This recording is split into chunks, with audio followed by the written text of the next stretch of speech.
জুলাই গণহত্যার বিচার দ্রুত করার তাগাদা থাকলেও নির্ভুল করতে হবে, এমন মন্তব্য করেছেন জামায়াতের আমির ডাক্তার শফিকুর রহমান।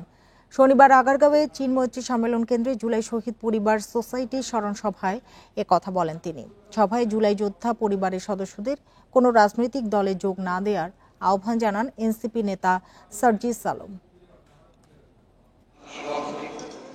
শনিবার রাজধানীর চীন মৈত্রী সম্মেলন কেন্দ্রে এই স্মরণ সভার আয়োজন করে জুলাই 24 শহীদ পরিবার সোসাইটি। স্মরণ সভায় গণহত্যার বিচার ও জুলাই সনদ এই মাসের মধ্যেই বাস্তবায়নের দাবি জানান শহীদ পরিবারের সদস্যরা।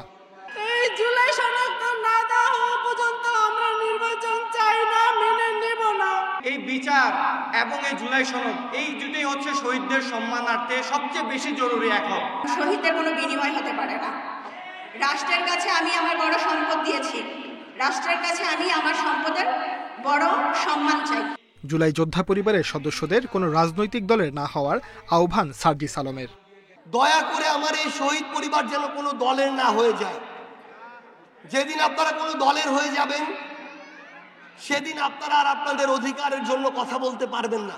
31 জুলাইয়ের মধ্যে যদি জুলাই সনদ না আসে আপনাদের সিদ্ধান্ত নিতে হবে আপনারা কি করবেন। ছাত্র জনতার অভ্যুত্থান না হলে বহু মানুষকে এখনো কারাগারে থাকতে হতো বলে মন্তব্য জামাত আমিরের।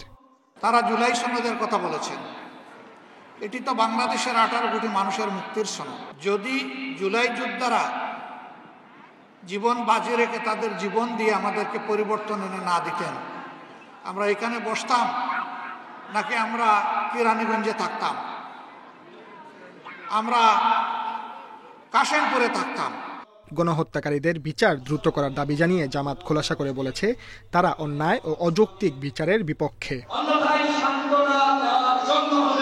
Sajjad Hossain, independent news, Dhaka.